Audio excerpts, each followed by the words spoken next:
D ಗ್ಯಾಂಗ್ನಿಂದ ಚಿತ್ರದುರ್ಗದ ರೇಣುಕಾ ಸ್ವಾಮಿ ಹತ್ಯೆ ಪ್ರಕರಣಕ್ಕೆ ಸಂಬಂಧಪಟ್ಟಂತೆ ರೇಣುಕಾ ಸ್ವಾಮಿಯ ನಿವಾಸಕ್ಕೆ ರಂಭಾಪುರಿ ಜಗದ್ಗುರುಗಳು ಭೇಟಿಯನ್ನ ನೀಡಿದ್ದಾರೆ. ರೇಣುಕಾ ಸ್ವಾಮಿ ಆತ್ಮಶಾಂತಿಗಾಗಿ ರಂಭಾಪುರಿ ಶ್ರೀಗಳಿಂದ ಪೂಜೆಯನ್ನ ಮಾಡಲಾಗ್ತಾ ಇದೆ. ಕಳೆದ 2 ದಿನಗಳ ಹಿಂದೆ ಭೇಟಿ ನೀಡಿ ವಿಶೇಷ ಶಿವ ಪೂಜೆಯನ್ನ ಮಾಡಿದ್ರು. ಚಿತ್ರದುರ್ಗದ ವಿಆರ್ಎಸ್ ಲೇಔಟ್ನಲ್ಲಿರುವಂತಹ ರೇಣುಕಾ ಸ್ವಾಮಿ ನಿವಾಸ. ಮೃತ ರೇಣುಕಾ ಸ್ವಾಮಿ ಪತ್ನಿಗೆ ಗಂಡು ಮಗು ಜನನ ಆಗಿದೆ.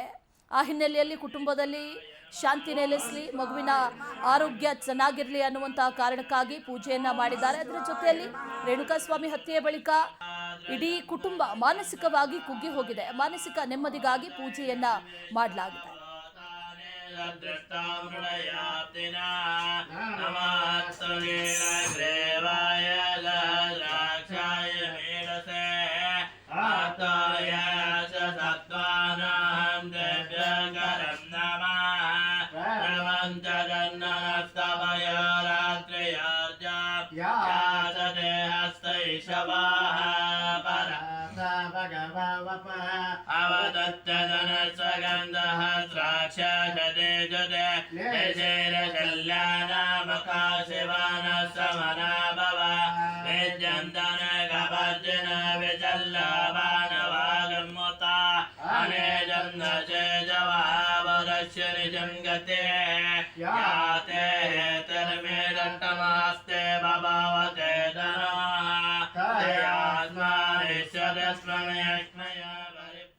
ರೇಣುಕಾ ಸ್ವಾಮಿ ಮನೆಯಲ್ಲಿ ವಿಶೇಷವಾದಂತ ಪೂಜೆಯನ್ನ ಸಲ್ಲಿಸಿರೋದು ರಂಭಾಪುರಿ ಶ್ರೀಗಳು.